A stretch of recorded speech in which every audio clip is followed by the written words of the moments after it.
Welcome to Oxford Heirlooms. Today we are welcoming back the body of our heirloom bubble because it's time to set the little sleeves into the garment. But before I do that, I've got a little housekeeping thing I want to do. In the last video, I showed you a materials list to create one of these heirloom bubbles. And I realized I left 2 items off of the list. Didn't realize that until I viewed the video, to be real honest, when I viewed it on YouTube myself. But in addition to the materials I had already listed, you need 3 3/8" pearl buttons for the back of the bodice and 2 sets of plastic snaps for the crotch. But that's what I had left off, and I just wanted to include that. Okay, now back to setting in the sleeves.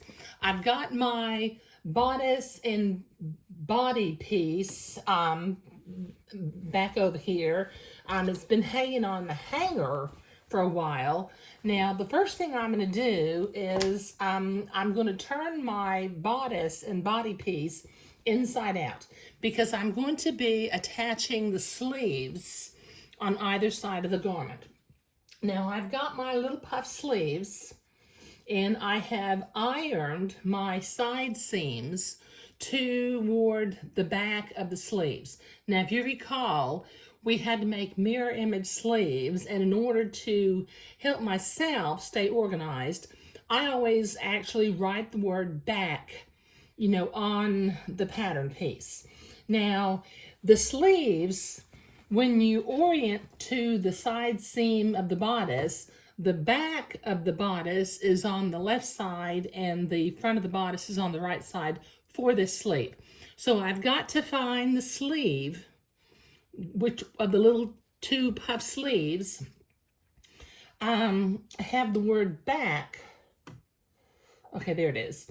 Okay, now I'm going to go inside the garment, and at the bottom, I'm going to line up my 2 side seams. Now, they are both pressed towards the back of the garment. So I'm lining those up, and then I'm putting a pin in at that front seam because I want that front seam to stay pointing towards the back. Now, I'm going to come up here to the shoulder seam of the garment, and I'm going to reach inside and pull the sleeve up to where I can see it. Now, up at the top center of the sleeve, I had made a little blue mark. So I'm going to line that little blue mark up with my shoulder seam where we sewed entredot into the shoulder seam. And I'm going to put another pin. Okay. Now, over here on one side, we got to do each side individually. I'm going to reach into the sleeve and pick up the sleeve piece again, and I'm going to get a hold of my 2 gathering threads that are on the outside of the sleeve piece. And I'm going to gently gather the little puff sleeve toward the shoulder seam until it is the same length as the opening in the bodice. Okay, now I think I pulled that enough. So I'm going to come back here where I started at the bottom seam, and I'm going to line the pattern pieces up, and I'm going to start putting pins along where I'm going to sew the seam to set in my sleeve. Okay, now once I get up to where the gathers are, I haven't gathered it enough. Let me gather it a little bit more. It's still a little bit too long.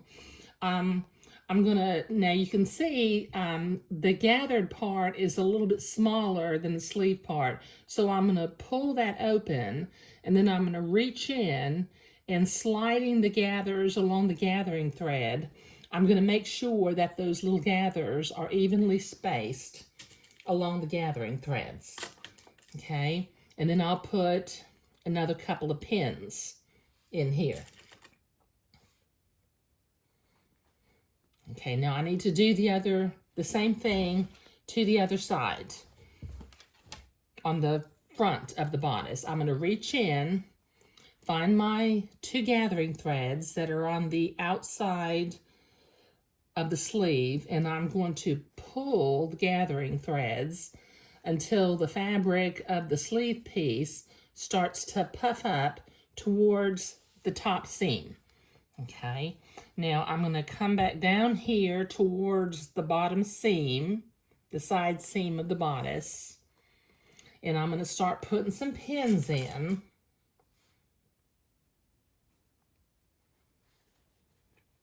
Put another pin in.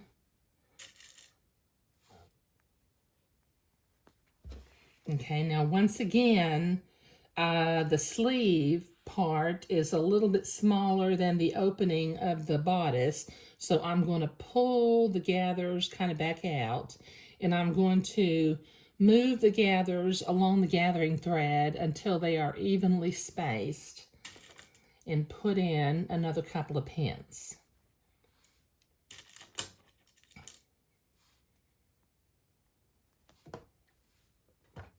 Okay, now I've got blue thread in my sewing machine, and I'm going to using a straight stitch.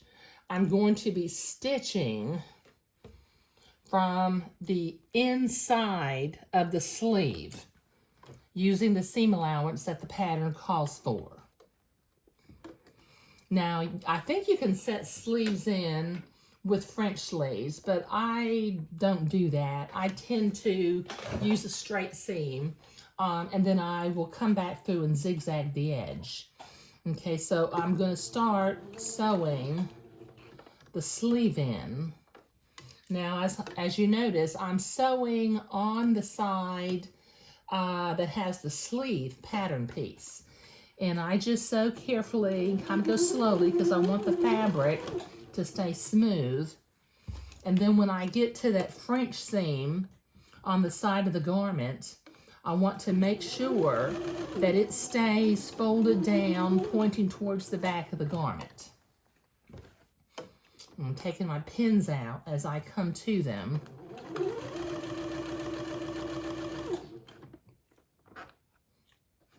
Like I said, unless something really strange happens, I don't sew on top of pins.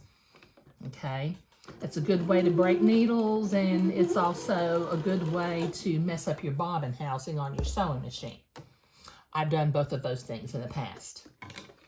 Okay. And like I said in the last video, you know, hopefully if you make mistakes, you learn from your mistakes and you don't keep doing them. Okay, now I'm getting up here to the top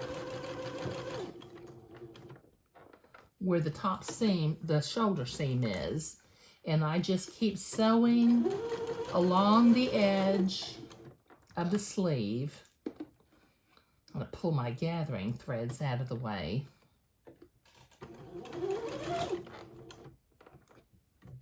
Take that last, got one more pin that I have to sew up to.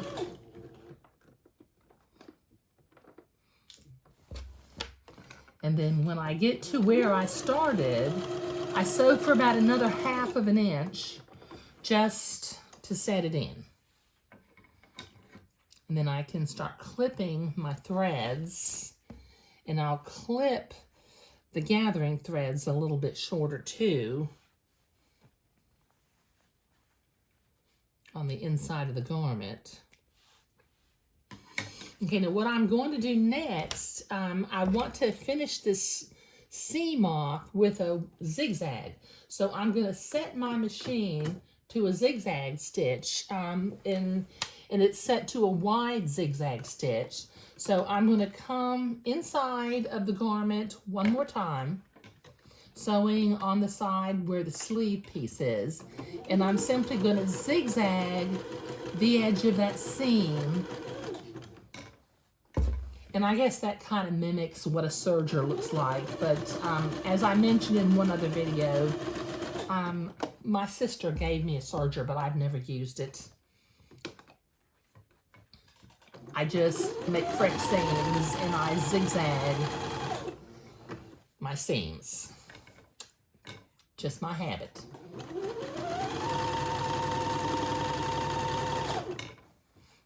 So zigzag the edge of the seam all the way around until you get to where you started. Okay, now I can clip my threads. Okay, now the next thing I need to do is on the outside of the garment, like has happened every time I've gathered something, this bottom gathering thread shows. So using my seam ripper, I'm going to pull up a little bit of the thread, and then I can pull that thread out and reach inside with my seam ripper again and grab the bobbin thread and pull that out also. And then I've got one puff sleeve set into the garment. Okay, now I have already done the pink bubble. Okay, I have not taken the gathering threads out of it, but I'll do that in a little bit. But the next thing I'm going to do on this bubble, cut a little thread right there, is I'm going to make the buttonholes on the back of the bodice piece. But that is a topic for the next video. So I'm going to finish sewing in my second sleeve on the little blue bubble, take my gathering threads out, and then I'll change to my other sewing machine because, like I mentioned, I think in my video on the basics of sewing machines, I don't make buttonholes with this particular sewing machine because it has a buttonhole foot attachment that my buttons fall out of. So I use a different machine. But that's what I'm doing today. Thank you.